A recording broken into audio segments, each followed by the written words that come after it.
What's going on, guys, and welcome to another thought of the day. Hope you're doing well and everything is fantastic in your world. I'm going to try my best as I can to keep looking into the camera rather than at the screen. I've been told a few times that I continue to just do this and look at the screen, and so it's obviously not looking at you, the camera, which is right here. So I'll do my best.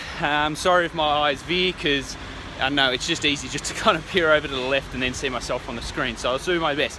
But thought of the day today was to do with interval training and negative splits to kind of help with your running performance.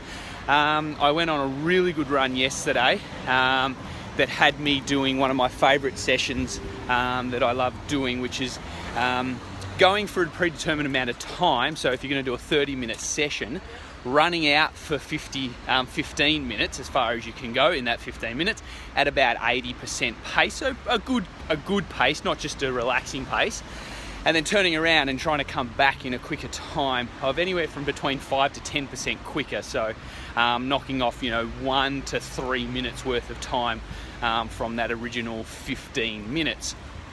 And if you're doing an hour, you run out for half an hour and trying to come back in about 25 to 28 minutes, somewhere in between that. It's a really good way of kind of increasing the back end endurance on your running, and also kind of really giving yourself a test on seeing exactly where you are in your running. So yesterday was a 30-minute run for me.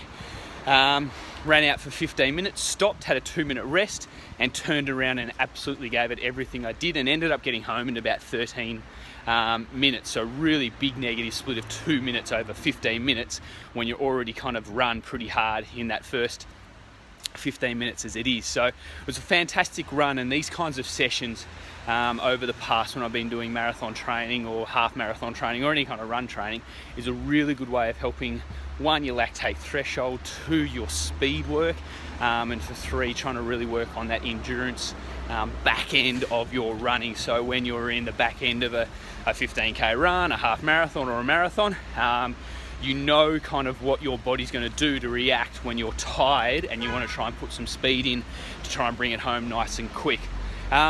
These can go hand in hand with interval type training or fartlek type training, where you're doing kind of 1 minute sprints or 500 meter efforts or 1k efforts, and repeating them time and time again, and having to maintain pace over the 6 to kind of 10 interval that you might be doing.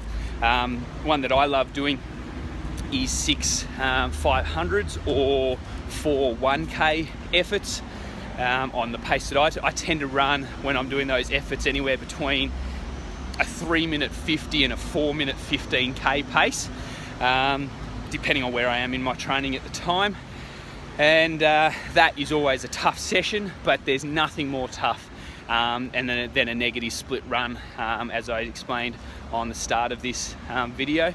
And I think if any one of you guys are trying to increase the speed but also your lactate threshold and back end endurance on a run, that these kind of sessions are invaluable to what you're trying to achieve. So try and add that in next time you're doing a run and see how you go. Yeah, that's my thought for the day, guys. I hope you're all well. Hope this brought some value to you guys, and hit that like button if it did. See you next time on the thought for the day. Cheers.